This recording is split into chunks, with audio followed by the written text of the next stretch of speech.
La diffusion vient de démarrer. Tous les participants sont en mode écoute seul. Bonjour et bienvenue sur le webinaire L'hydrogène, un moteur de la relance, organisé en partenariat avec le CNRS. Je suis Delphine Cabrol, chef de projet marketing chez Heming, et j'aurai le plaisir d'administrer ce webinaire aujourd'hui. Ce webinaire durera une trentaine de minutes et nous répondrons à toutes vos questions pendant environ 10 minutes. J'en profite pour vous indiquer que vous pouvez poser toutes les questions que vous souhaitez pendant le webinaire grâce au module questions qui se situe en bas à droite de votre écran. De plus, la présentation de nos experts vous sera envoyée par email à la suite du webinaire. J'ai maintenant le plaisir de vous présenter nos intervenants du jour. Olivier, si vous pouvez passer la slide, c'est formidable.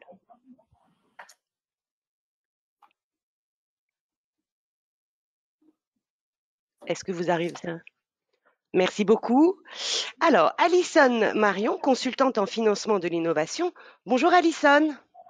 Bonjour à tous. Olivier Joubert, professeur de l'Université de Nantes et directeur de la Fédération de recherche hydrogène du CNRS. Bonjour Olivier. Bonjour à tous et à toutes.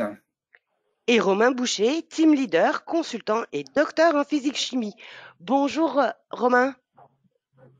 Bonjour à tous, bienvenue. Je vous propose maintenant de découvrir l'agenda du jour. Alison vous présentera le partenariat CNRS Heming. Olivier présentera le contexte et les enjeux actuels de l'hydrogène.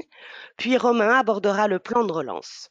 Pour finir, Olivier vous propose de découvrir la Fédération de recherche hydrogène. Je laisse maintenant la parole à Alison pour vous présenter le partenariat CNRS Heming. Alison, c'est à toi. Je te remercie Delphine. Alors je vais tout d'abord commencer par une présentation d'Heming, qui est un groupe international de conseil qui existe depuis plus de 30 ans et qui est composé d'environ 1300 collaborateurs qui sont répartis dans 15 pays, en Europe, en Amérique du Nord et en Asie. En France, nous disposons de 7 implantations, à savoir Paris, Lyon, Lille, Strasbourg, Toulouse, Bordeaux et Rennes. Heming accompagne ses clients autour de 4 domaines d'expertise, que sont les ressources humaines, la finance, les opérations et enfin l'innovation, qui va plus particulièrement nous intéresser aujourd'hui. Nous réalisons un accompagnement global sur l'ensemble de la chaîne de valeur de l'innovation, que ce soit au niveau du management de l'innovation, de l'évaluation et de l'obtention de financements indirects, tels que le crédit d'impôt recherche, ou encore de subventions nationales et européennes. Pour mener à bien ces différentes missions, nous sommes 190 consultants issus de formations scientifiques et nous accompagnons plus de 8000 projets de R&D chaque année. Nous souhaitions promouvoir la compétence et l'excellence scientifique des laboratoires de recherche du CNRS et leur donner de la visibilité. Olivier, si vous pouvez passer à la slide suivante, merci. Nous avons ainsi initié une série de webinaires trimestriels. Le premier webinaire de ce partenariat a été réalisé en décembre dernier et a porté sur la fabrication additive qui a été présenté par Éric Charcaluk, directeur de recherche du CNRS. Ce précédent webinaire est accessible en replay sur le site d'Heming et également sur celui du CNRS. Je laisse maintenant la parole à Olivier qui va vous présenter le contexte et les enjeux actuels de l'hydrogène. Merci beaucoup. Donc, concernant l'hydrogène, certainement vous connaissez tous cet élément qui est l'élément le plus abondant dans l'univers. Comme je l'ai écrit ici, 75% en masse, 92% en nombre d'atomes. Mais en fait, il est bien plus connu sous la forme d'une molécule d'hydrogène qui est plus communément appelée donc hydrogène. C'est une molécule qui réagit avec beaucoup d'oxydants, dont l'oxygène, pour produire beaucoup d'énergie. Comme vous voyez ici, une densité d'énergie par unité de masse qui est 3 fois supérieure à celle de l'essence. C'est un vecteur énergétique puissant qui est bien connu pour son utilisation dans les fusées, mais très peu connu pour d'autres applications, notamment pour produire de l'électricité à travers les piles à combustible.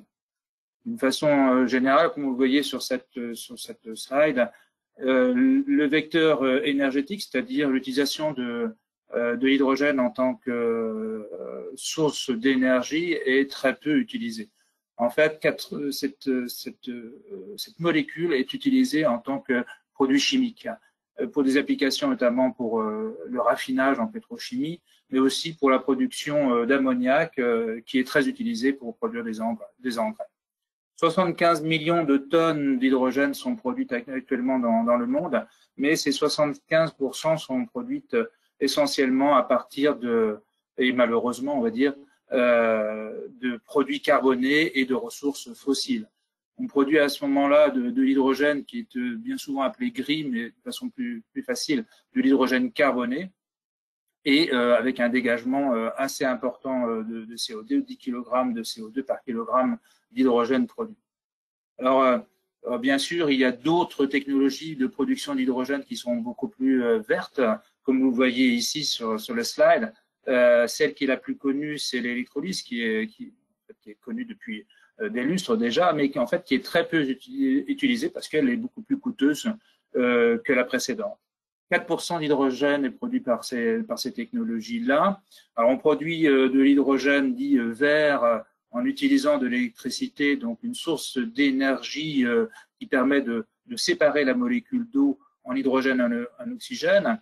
Et si cette énergie électrique est d'origine renouvelable, donc on produit de l'hydrogène vert. On peut aussi utiliser de l'hydrogène issu d'électricité, on va dire, décarbonée d'origine nucléaire, ça serait de l'hydrogène. Une autre façon aussi d'éviter d'avoir beaucoup de CO2 produit, eh bien, c'est de le stocker, de le séquestrer. Et ça, on produirait de l'hydrogène bleu. C'est aussi des technologies qui sont largement étudiées. Alors, d'un point de vue des applications et puis des perspectives sur l'hydrogène, comme vous le voyez sur cette slide qui est issue de l'association AFIPAC, qui est maintenant France Hydrogène, eh bien, il est évident que la première chose à faire, c'est de décarboner l'industrie, c'est-à-dire actuellement décarboner l'usage de l'hydrogène comme molécule, comme produit chimique, c'est-à-dire donc produire de l'hydrogène décarboné en développant largement l'électrolyse. Donc c'est le développement du segment où on voit l'acier, le raffinage, mais d'autres segments sont aussi tout à fait accessibles. Donc c'est de développer aussi l'hydrogène pour la mobilité, notamment pour le transport, comme vous le voyez ici, principalement pour des véhicules relativement lourds, à très lourds, mais aussi pour des flottes captives, comme c'est actuellement le cas à Paris avec une flotte de taxis.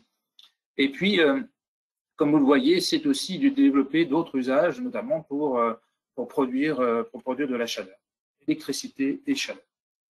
Donc, il y a deux priorités de la stratégie française qui sont mises en avant. C'est la première, donc décarboner l'industrie qui utilise actuellement donc de l'hydrogène carboné. Donc, c'est produire de l'hydrogène décarboné, donc développer l'électrolyse, donc produire en premier des électrolyseurs.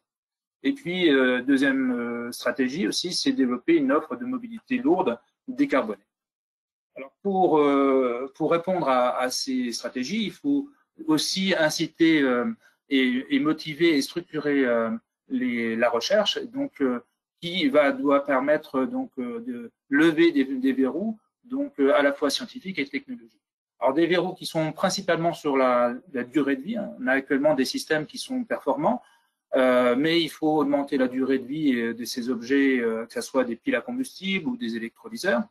Et puis, bien sûr, penser aux performances, notamment des piles à combustible, et ainsi que penser à la fin de vie, c'est-à-dire à la recyclabilité, à la seconde vie et les analyses de cycle de vie.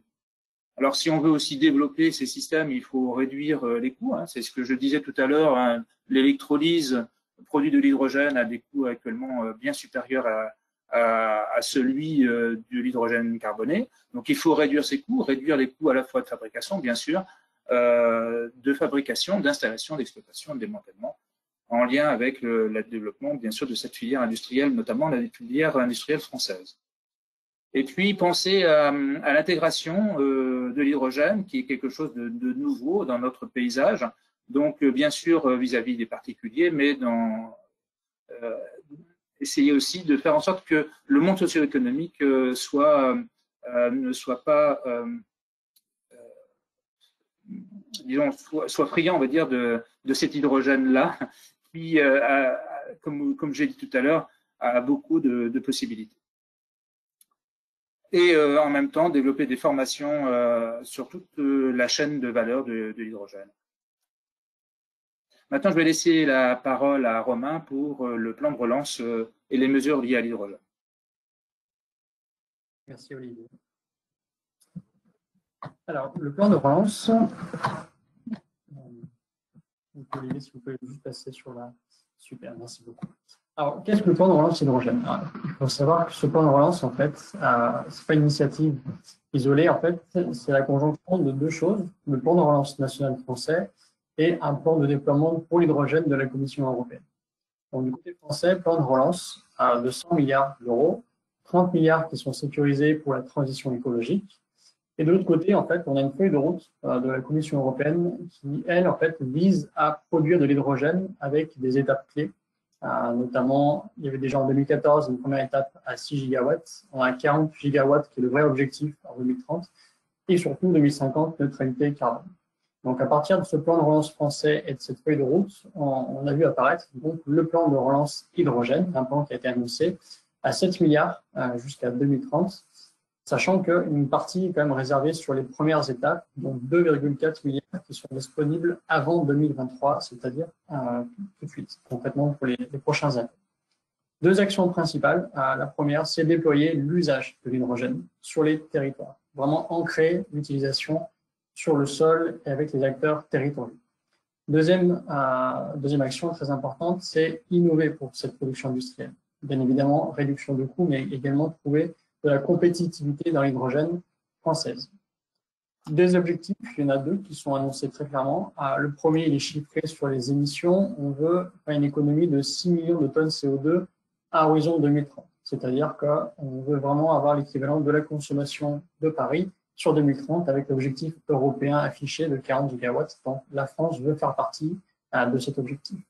Le deuxième, il est beaucoup plus socio-économique. On parle d'emplois entre 50 000 et 150 000 qui sont tout le long de la filière, c'est-à-dire vraiment pour la partie production, transport, déploiement. Donc, ça correspond à l'ensemble du territoire, mais un objectif assez ambitieux. Donc, si on passe maintenant, Olivier, s'il vous plaît, du côté concret de ce plan. Aujourd'hui, en fait, le plan, il est opéré par l'agence, l'ADEME, qui va vraiment, en fait, s'occuper de mettre en place des appels à projets. Et aujourd'hui, il y en a deux qui répondent, en fait, à ce plan de relance à hydrogène. On a d'un côté briques technologiques et démonstrateurs, et de l'autre côté écosystème, territoire, hydrogène. Et là, on est vraiment en réponse des deux actions que je vous ai présentées juste avant. Du côté briques, on a un appel qui est ouvert au fil de l'eau jusqu'à fin 2022. Objectif numéro 1, c'est développer et améliorer les technologies de production. Donc, c'est vraiment ce segment de la chaîne de valeur qui est visé aujourd'hui, produire mieux et à moindre coût. Mais c'est également une bonne opportunité pour aller restructurer la filière nationale autour de projets démonstrateurs. Voilà, c'est vraiment une philosophie de l'ADEME, des grands projets, de la visibilité nationale et bien évidemment internationale pour montrer que les acteurs peuvent se mettre en place pour produire mieux et à moindre coût de l'hydrogène.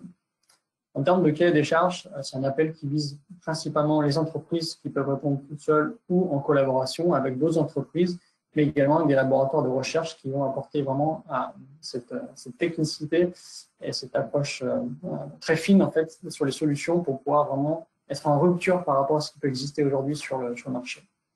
En termes de montant d'aide, on est autour de plusieurs millions d'euros, avec des montants plutôt minimums. On a 2 millions d'euros pour la plupart des axes stratégiques de cet appel, mais également jusqu'à 5 millions, à partir de 5 millions d'euros pour notamment les grands projets d'électrolyseurs. Donc ça, c'était plutôt brique technologique. De l'autre côté, on a quelque chose qui répond beaucoup plus aux enjeux territoriaux. Et là, on a un appel qui n'est pas au fil de l'eau, mais qui est en fait sous forme de plusieurs vagues, où l'EDEM va être récupéré, donc les demandes de financement. Et donc, la prochaine, qui arrive très bientôt, c'est le 14 septembre 2021, prochaine date là-dessus. L'objectif affiché, on veut déployer vraiment un écosystème hydrogène. Donc, on veut voir toute la chaîne vraiment de la production, de la distribution et de l'usage sur un territoire donné, avec des vraies logiques de coût d'hydrogène à la fin qui doivent vraiment valider ce modèle. Et donc, voilà, le but ultime, c'est montrer qu'on peut réduire ce coût en montant sur une échelle beaucoup plus grande. Et ça, c'est un vrai challenge. Quelle est les charges? Ici, on s'adresse principalement aux entreprises en lien avec les collectivités, donc un peu plus, on va dire, en aval du chaîne de valeur classique.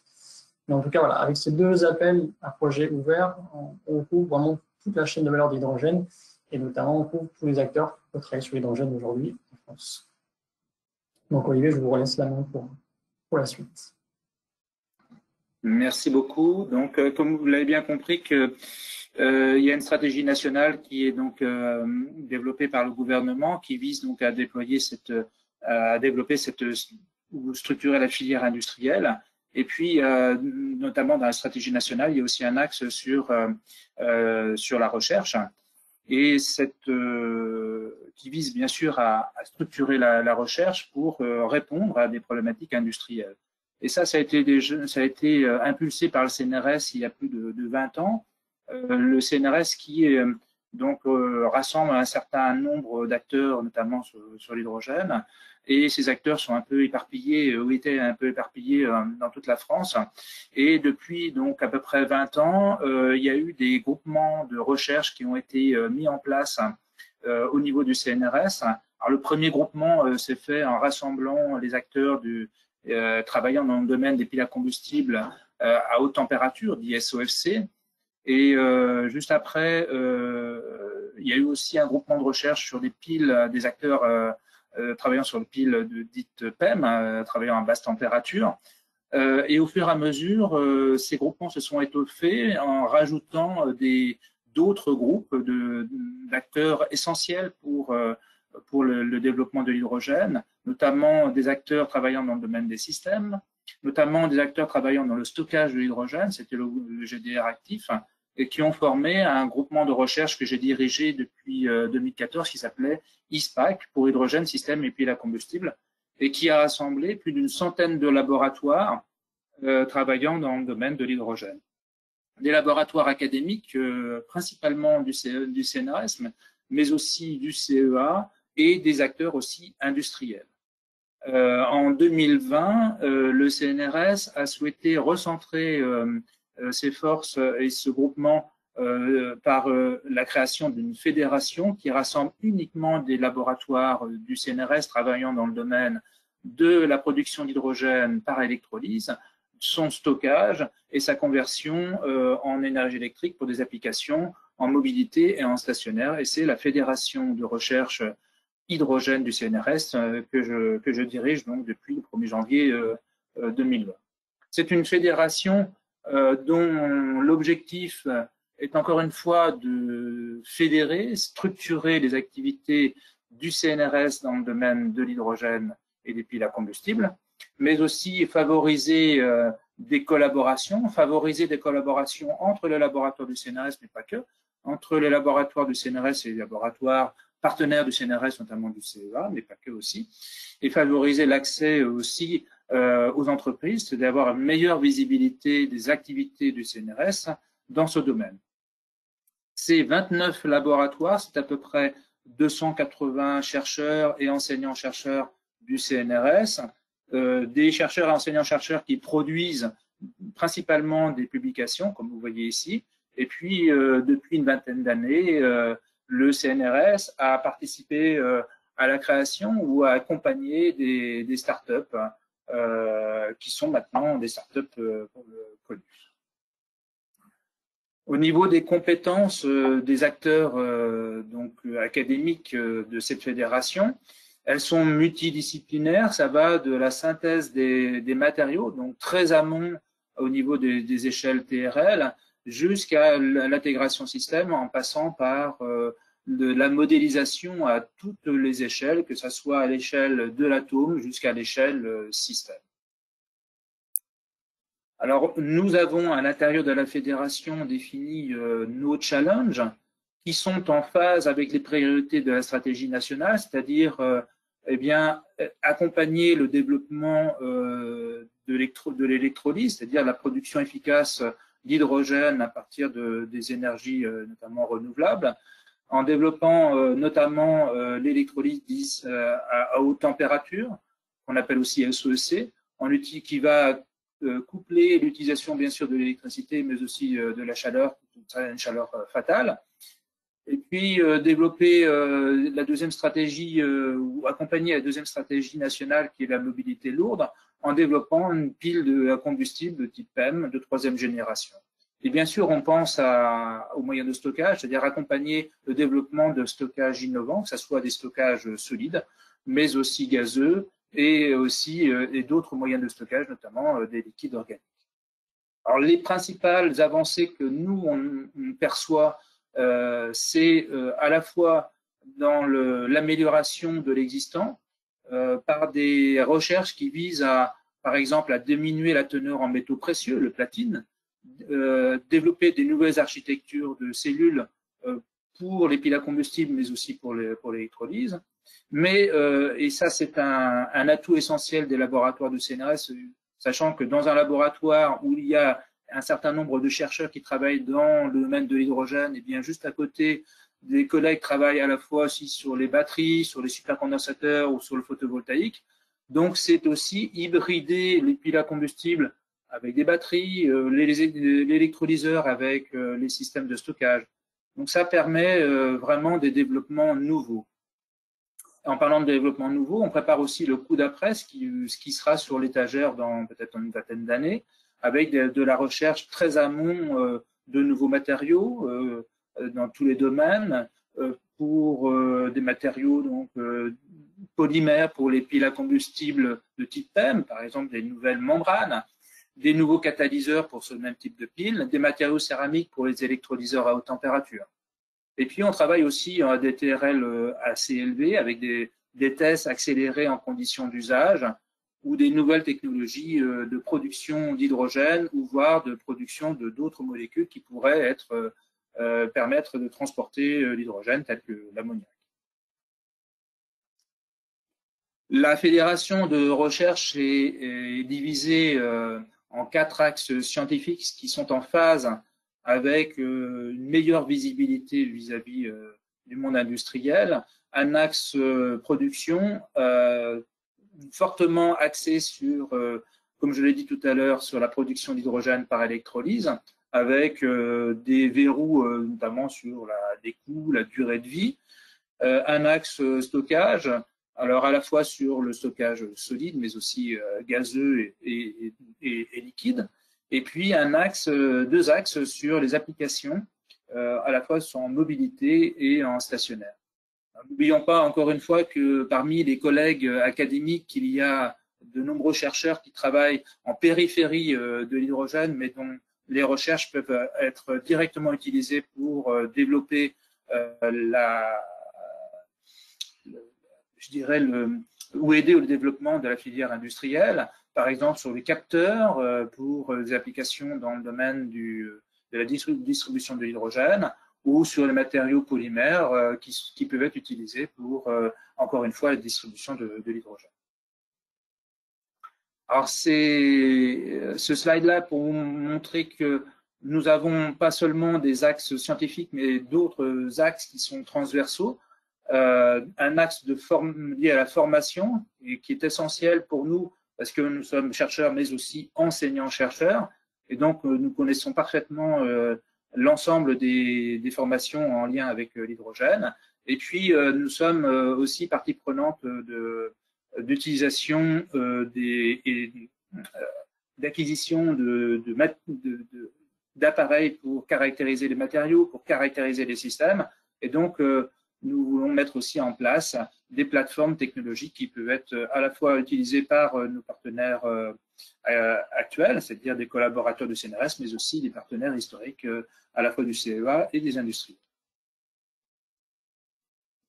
Alors, les slides qui vont venir illustrent les différents axes que je vous ai présentés précédemment. Donc, on commence par l'axe production, où nous avons identifié les verrous qui sont des verrous sur à la fois sur la partie électrolyse basse température et haute température. Donc, nous souhaitons augmenter la pression de l'hydrogène qui sort de l'électrolyseur, augmenter la durée de vie, améliorer la robustesse, mais aussi travailler sur la réduction du coût et travailler aussi sur des électrolyseurs qui seraient réversibles. Alors, on parle aussi de coélectrolyse. La coélectrolyse permet de produire notamment de l'ammoniac à partir d'azote et de vapeur d'eau. Ça permettrait d'avoir de l'ammoniac sans passer par des procédés très énergivores tels que le Haber-Bosch. Alors, les solutions que nous, on préconise sont parmi celles qui sont indiquées ici. L'amélioration, bien sûr, des procédés de mise en forme des cellules. Ça permettra de réduire le coût ou d'améliorer aussi la robustesse. Travailler sur l'obtention de nouveaux matériaux qui seraient, par exemple, avec un teneur en nickel pour l'électrolyse à haute température, une teneur en nickel qui serait beaucoup plus faible, puisque le nickel est un produit qui est relativement dangereux et pas très bon pour la santé, en intégrant des nanoparticules, par exemple de nickel, ce qui permettrait de réduire efficacement cette teneur-là. On travaille sur des nouvelles architectures, à la fois sur le design, sur les couches dites barrières, qui permettraient de diminuer la tension de cellules. Et puis, on travaille aussi sur la purification et la compression, en dehors de la compression mécanique, par exemple la compression électrochimique de l'hydrogène. Et puis, d'autres activités permettraient aussi d'améliorer le coût, par exemple, et la durée de vie, c'est le recyclage des matériaux. Et puis, on travaille aussi sur des solutions par rapport aux durées d'amélioration des durées en testant dans des conditions réelles. Un exemple qui est un travail commun entre les trois laboratoires qui sont indiqués ici, un travail sur l'électrolyse alcaline, où là, on a découvert que, en fait, on pouvait remplacer des métaux nobles par des catalyseurs actifs qui sont très simples et qui sont assez courants, qui sont des aciers et des oxydes riches en nickel. Concernant l'axe stockage, alors là, les verrous concernent les trois types de stockage dont j'ai parlé précédemment, c'est-à-dire le stockage gazeux, donc améliorer le stockage hyperbare, développer des moyens de stockage solides à forte capacité massique, comme je l'ai indiqué ici, et puis aussi développer d'autres moyens de stockage, notamment des stockages liquides à prix compétitif. Alors, comment faire pour lever ces verrous? Eh bien, utiliser encore une fois des matériaux métalliques avec des tailles encore plus faibles, c'est des nanoparticules, insérées dans des matériaux poreux, afin de diminuer la température d'opération et améliorer la réversibilité du stockage. Ça, c'est pour les matériaux solides. Pour le stockage gazeux, c'est par exemple avoir des réservoirs qui seraient conformables, améliorer la résistance mécanique de ces réservoirs-là, accroître la sécurité du stockage hyperbare en développant des nouveaux types de réservoirs.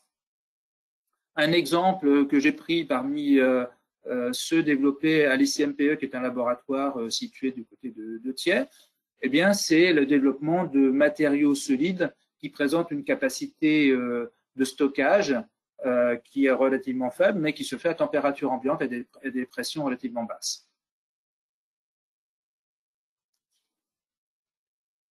Et là, j'interviens sur l'axe mobilité, donc où principalement un type de pile est développé, c'est la pile à combustible à membrane polymère, appelée PEM, pour lesquels il y a encore des verrous qui sont sur le coût de ce type de pile à combustible. La durée de vie qu'il faut améliorer, et puis les solutions qui peuvent être apportées, elles sont assez classiques, c'est-à-dire la diminution de la teneur en métaux nobles, notamment le platine, ou son remplacement par des nouveaux catalyseurs sans métaux nobles. Il faut aussi améliorer la stabilité de ces composants vis-à-vis des impuretés qui sont présentes à la fois dans l'air, mais aussi dans l'hydrogène.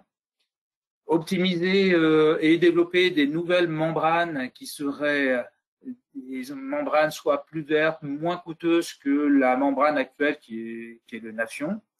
Et puis développer tout ce qui est à l'extérieur, on va dire, de la pile, c'est-à-dire l'ensemble des flux électriques, thermiques et flux et autres flux gazeux qui permettent d'alimenter la pile à combustible. Un point essentiel, c'est l'intégration de ces piles à combustible avec ce qui est à l'extérieur. Ça peut être des batteries ou des supercondensateurs et puis le système électrique. Un exemple que j'ai pris parmi tant d'autres issus du laboratoire FEMTO-ST qui est à Belfort, eh bien, c'est le développement d'algorithmes, c'est l'aspect modélisation dont j'ai parlé tout à l'heure, qui a permis d'estimer plus efficacement et plus rapidement la durée de vie des systèmes piles, comme le montre le graphe à droite. Concernant l'axe stationnaire, alors bien sûr, il y a des piles à combustible type membrane polymère qui sont largement utilisées, mais l'axe stationnaire, c'est beaucoup maintenant la pile à combustible à haute température qui est visée. Pile à combustible qui a un avantage majeur par rapport aux piles à combustible de type PEM, c'est qu'elle peut fonctionner sous des gaz autres que l'hydrogène, des gaz carbonés, notamment des gaz issus de la biomasse.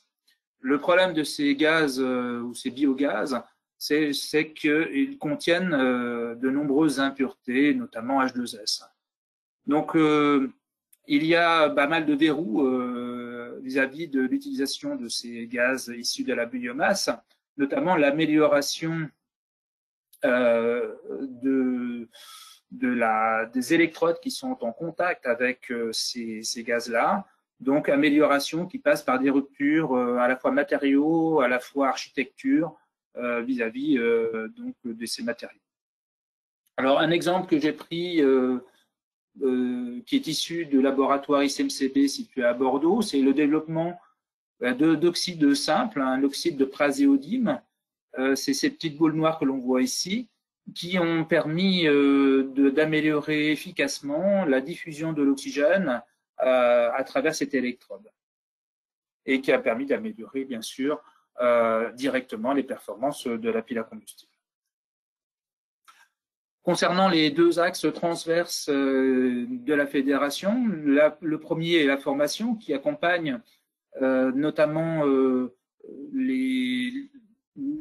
façon générale nos collègues des laboratoires. Cet axe formation vise à recenser l'existant, c'est-à-dire l'ensemble des formations, que ce soit au niveau du BTS, je dirais, jusqu'à la formation doctorale, découvrir l'endroit où il y a des trous dans la raquette, et proposer bien sûr des actions qui vont permettre de combler ces trous, déceler des nouveaux métiers aussi et les besoins en formation associés, notamment répondre à des demandes d'entreprise.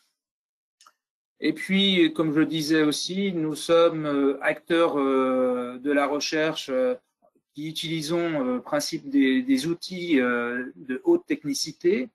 Nous avons besoin aussi de recenser l'existant, c'est-à-dire établir un catalogue des moyens de caractérisation, des moyens de synthèse dans les laboratoires, des moyens d'essai aussi à la fois pour des cellules de piles à combustible, des cellules d'électrolyseurs jusqu'au stack et au système de piles à combustible et d'électrolyseurs.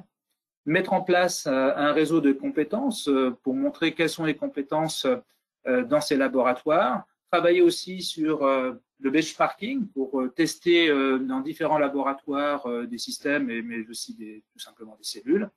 Et puis mettre en place un réseau de collaboration et de partage de ces montages, visant aussi à mettre en place de la mobilité de nos étudiants, la mobilité de nos permanents au sein de cette fédération. Je vous remercie pour votre attention et maintenant on va passer au niveau des questions. Super, merci beaucoup Olivier, Alison et Romain pour l'ensemble de cette présentation fort intéressante.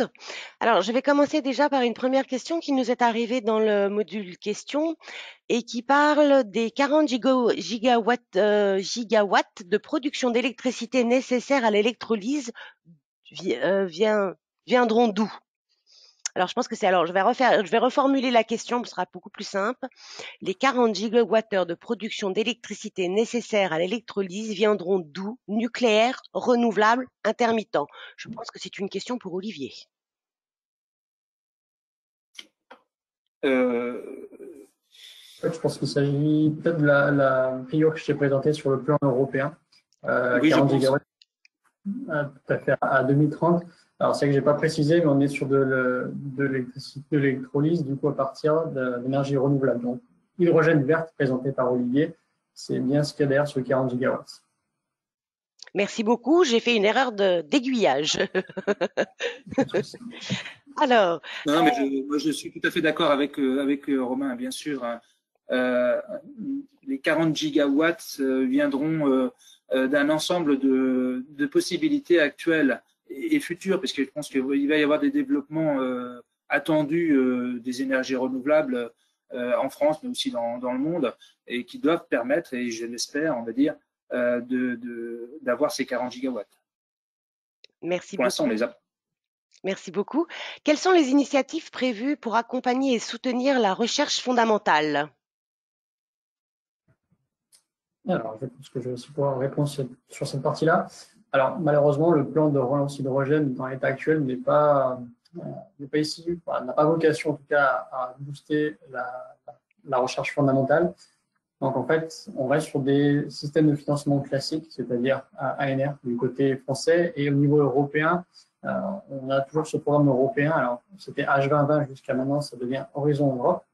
La bonne nouvelle, c'est que du côté européen, en fait, la thématique hydrogène a été renforcée, notamment pour la partie fondamentale, c'est-à-dire qu'il y a beaucoup plus de financement. Donc, on parle du coup de milliards d'euros sur la table pour la recherche fondamentale, mais la condition, ça sera à l'Europe, en collaboratif. Au point de vue national, il n'y a pas d'initiative supplémentaire pour la recherche fondamentale.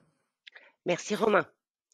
Je compléterai la réponse de Romain, si je peux me permettre. Bien sûr. Il y a dans le plan donc de relance, il y a donc 65 millions donc qui ont été donc annoncés par le gouvernement sous la forme d'un plan de relance au niveau de la recherche. Donc ces 65 millions c'est une somme conséquente hein, pour nous chercheurs. Donc il y a un pilotage de ce plan dit PEPR qui associe aussi l'équipement avec 15 millions pour l'équipement, à peu près 80 millions. Ce PEPR est piloté par le CEA et le CNRS.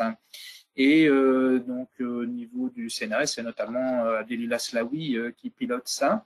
Et actuellement, il y a eu des propositions qui ont été remontées au gouvernement pour donc différents axes qui sont en phase avec la stratégie nationale dont j'ai parlé tout à l'heure, c'est-à-dire le développement de l'électrolyseur, développement des piles à combustible pour la mobilité lourde. Voilà, donc pour l'instant, on n'a pas encore de retour des ministères, mais on attend incessamment sous peu. Je pense que d'ici le mois de juin, on aura des retours et on saura quels sont les axes qui ont été définis et quels sont les moyens qui sont mis en avant, moyens financiers, pour pouvoir répondre à ces questions. Merci beaucoup. J'ai une question suivante, j'ai une nouvelle question. Cela fait 50 ans qu'on parle de l'hydrogène en ces termes, sans réelle intégration majeure à la société. Quels événements majeurs récents ont changé la donne? Qui souhaite répondre à cette question? Oui, je pense que les événements majeurs, bon, il y a eu quand même il y a eu des gros développements. Je pense que la locomotive, elle est partie côté Japon. Il y a eu beaucoup de développement, beaucoup de stations-service aussi de mise en place au niveau Japon. Et je pense qu'il y a un événement majeur, peut-être c'est Fukushima, avec des problèmes liés au nucléaire et le développement de l'autonomie au niveau électrique au Japon avec cet hydrogène. Il y a eu plusieurs dizaines de milliers de piles à combustible qui ont été installées dans les foyers japonais récemment, des systèmes de production à la fois d'électricité et de chaleur. Hein. Et je pense que ça a permis ce lancement-là. Il y a eu aussi le lancement de la mobilité avec des annonces de Toyota, avec et la mise sur le marché de la voiture de Toyota, qui est la voiture hydrogène, qui est la Mirai. Je pense que ça aussi, c'est une bonne illustration. En France, je crois qu'il y a quand même un événement important. Ça a été, il y a la flotte de taxis Hype, qui est quand même un bel exemple, parmi tant d'autres, hein, mais un bel exemple de l'utilisation de l'hydrogène dans la mobilité. Merci beaucoup, Olivier. J'ai une question pour Romain. J'ai un projet sur l'hydrogène. Quand dois-je me lancer pour déposer mon dossier à l'ADEME? Alors, tout dépend si on est sur le call numéro 1 sur les briques technologiques ou le call numéro 2 sur les territoires. Et ma réponse va être un peu la même tout de suite. En fait, le calendrier, malheureusement, ne joue pas forcément en notre faveur. Le premier appel sur les briques technologiques est ouvert jusqu'à 2022. Ça laisse beaucoup de temps. Mais encore une fois, c'est un financement qui est disponible dès aujourd'hui et qui va diminuer au cours du temps. C'est-à-dire qu'un projet déposé aujourd'hui aura beaucoup plus de chances de réussite qu'un peut du coup déposer l'année prochaine ou en fin d'année prochaine. Donc, c'est vraiment un message important. Il faut se lancer aujourd'hui. Pour la partie territoire, donc c'est septembre. Donc, ce sont des projets qui sont ambitieux, qui demandent beaucoup d'acteurs autour de la table. Donc, j'enlève 2 mois d'été pour finaliser un dossier. Ça veut dire que concrètement, aujourd'hui, au mois de mai, il faut valider en fait un consortium, il faut valider un territoire et donc du coup passer au mois de juin sur le concret. Donc voilà, dans les 2 cas, ma réponse est la même. C'est vraiment au mois de mai aujourd'hui qu'il faut commencer à mettre en place les choses pour répondre à ces 2 appels à projets de l'ADEME. Merci beaucoup, Romain. Alors, quid du nucléaire de 4e génération et du cycle soufre-iode pour une production d'hydrogène décarboné? Olivier? Alors là, je ne comprends pas trop le sens de la question. C'est l'utilisation de l'électricité issue du nucléaire, si j'ai bien compris. Oui, je pense. Hein? Oui. Pour moi, disons que actuellement, donc, il y a en France, on vise quand même un développement de l'électrolyse à haute température utilisant de l'électricité. Cette électricité, elle doit être décarbonée. Si cette électricité provient donc des énergies renouvelables, je pense que c'est tant mieux, je dirais. Mais je pense que si on veut développer énormément la production de l'hydrogène, il va falloir utiliser d'autres sources d'électricité. Donc, l'électricité décarbonée qui est actuellement disponible, c'est la seule, c'est l'électricité nucléaire, mis à part bien sûr les énergies renouvelables. Donc, je n'ai aucun, pour l'instant, je n'ai pas d'a priori sur l'utilisation du nucléaire, de l'électricité nucléaire. Merci beaucoup. J'ai une autre question. Pouvez-vous partager votre vision sur les applications en aéronautique? Alors, donc il y a eu beaucoup d'annonces, hein, notamment d'Airbus, hein, pour l'utilisation donc de l'hydrogène dans l'aéronautique. Je pense que là, il faut différencier l'utilisation de l'électricité pour faire décoller un avion, de l'utilisation de l'électricité utilisée à bord de l'avion, voire même sur le tarmac. Pour faire décoller un avion, donc un avion électrique, notamment, c'est déjà compliqué. À mon avis, c'est très compliqué. Par contre, il pourrait y avoir dans un premier temps des avions avec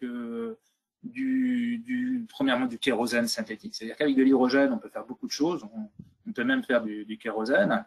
Je pense que dans un deuxième temps, effectivement, on peut utiliser l'hydrogène pour faire voler l'avion, mais de l'hydrogène en utilisant un moteur thermique. Et puis, il peut y avoir aussi des petits avions, je pense que ça, c'est la première chose à faire, qui pourraient être développés pour des avions pilotes, hein, parce qu'il y a beaucoup de petits avions qui sont utilisés pour former les pilotes. Tous ces avions-là, à mon avis, peuvent être remplacés par des avions électriques et des avions électriques à hydrogène. Ensuite, il y a le développement de l'hydrogène sur le tarmac. Je pense que là, c'est des choses qu'on peut déjà mettre en place. Je pense qu'il y a beaucoup d'initiatives, notamment du côté de Toulouse, pour mettre en place cet hydrogène sur le tarmac. Et puis, il y a aussi beaucoup d'initiatives pour l'hydrogène, le développement de l'hydrogène à l'intérieur de l'avion, pour beaucoup d'utilisations. Et là, en fait, la problématique actuelle, c'est comment stocker l'hydrogène plus que comment le convertir. Parce qu'il existe des piles à combustible, reste le problème du stockage de l'hydrogène. Donc là, il y a beaucoup de tendances vers l'hydrogène liquide. Donc là, maintenant, on reste comment stocker efficacement l'hydrogène liquide à l'intérieur de l'avion. Donc c'est un des verrous qui reste à lever. Merci beaucoup, Olivier. Alors, j'avoue qu'il y a beaucoup de questions dans le chat et que le temps nous est compté. Je vous propose donc que nous répondions à l'ensemble de vos questions en dehors de webinaire. On reviendra vers vous, aussi bien Romain, Alison qu'Olivier, pour répondre à vos nombreuses questions. Nous allons clôturer ce webinaire en vous remerciant. Si vous avez des questions additionnelles, vous pouvez passer le slide suivant, Olivier, s'il vous plaît. Bien sûr. Vous pouvez nous écrire à financeinnovation@eming.com ou retrouver toutes les informations sur la fédération au lien que vous voyez ici. On revient vers vous très vite pour toute la partie questions auxquelles on n'a pas pu répondre aujourd'hui. On vous remercie beaucoup du nombre de personnes que vous étiez aujourd'hui et on espère que ce webinaire vous a intéressé. Je vous souhaite à tous une excellente journée et à très bientôt. Au revoir. Au revoir. Merci beaucoup. Au revoir. Au revoir.